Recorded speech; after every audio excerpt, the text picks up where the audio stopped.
Pamoja na kwamba tume imetoa takwimu za vifo na matukio mengine kama tulivyobainisha hapo juu na mwenzangu alivyosoma, bado takwimu hizi hazijatoa sura kamili kilichotokea wakati wa maandamano mwaka 2025.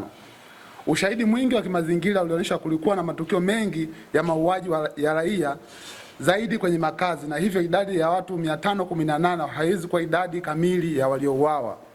Kwa kuwa tume imekiri huenda wengine hawakwenda kutoa taarifa za vifo na majeruhi, basi takwimu hizi haziwezi kuwa ndio za mwisho au kutegemewa sana, kama kuwa bado uchunguzi zaidi wa idadi ya vifo na majeruhi unahitajika.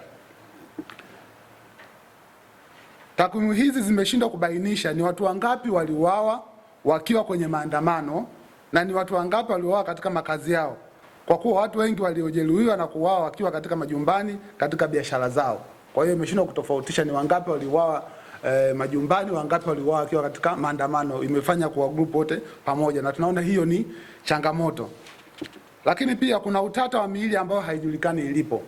Pamoja na changamoto ya taarifa kamili ya miili ya watu kutojulikana ilipo, jambo lingine la kushangaza katika taarifa ya tume ni kukiri kwamba kulikuwa na takriban miili 39 iliyotambuliwa na ndugu katika vituo mbalimbali vya afya, lakini baadaye ndugu wao walishindwa kuipata na hadi leo hawajafanikiwa kuichukua. Hili ni swala zito linalogusa haki za msingi za binadamu na utu, hasa kwa familia zilizohusika. Kinachotia wasiwasi zaidi ni kwamba tume haijaeleza ni nani aliyewazuia ndugu kuchukua miili hiyo, hasa ikizingatiwa kuwa vituo vya afya vilivyohusika ni vya umma. Hali hii inaibua maswali muhimu: ni kwa mamlaka gani miili hiyo ilizuiwa, kwa malengo gani, na ni hatua gani zinachukuliwa dhidi ya waliohusika? Baada ya kutoa majibu ya kina, tume inaonekana kuishia kueleza tatizo hili kama hadidu za rejea za tume ya Jaji Mkuu mstaafu Chande na mawanda ya kwamba wataanzia muda gani mpaka muda gani, isipokuwa tukio la uchaguzi. Pengine Jaji Chande walikuwa na nafasi vile vya kujiongeza.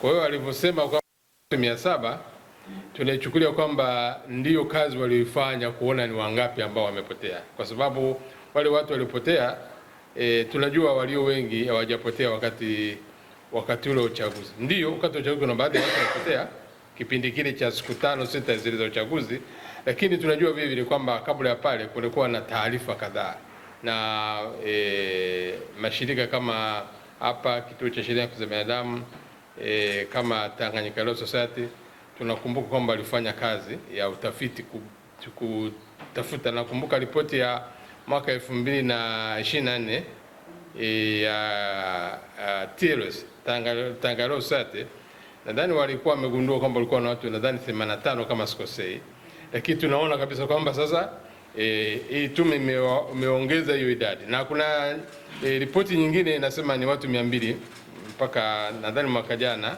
kwenye mwezi wa 4 wa 5.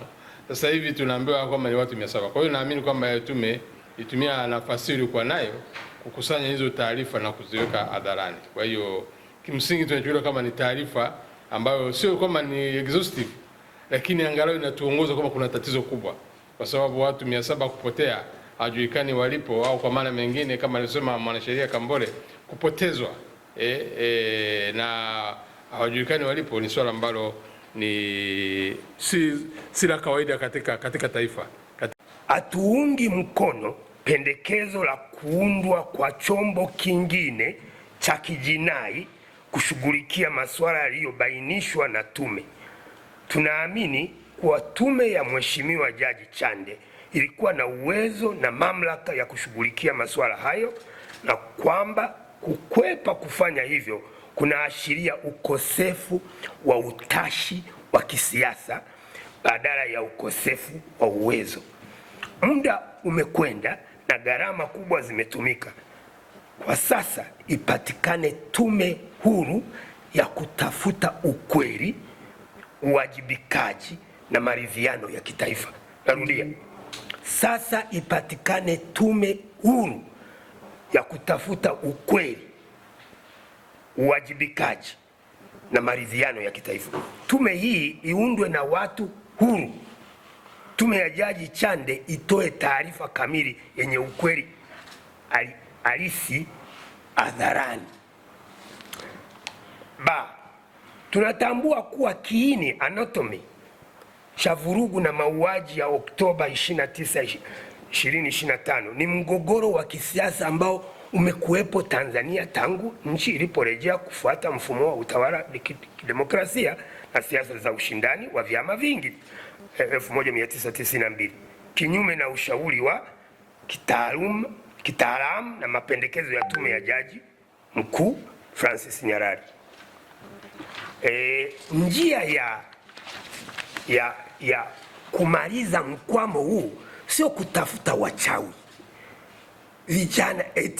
vijana fukara au raia wasiojitambua bali ni kutekeleza mapendekezo ya tume ya Jaji Nyalali.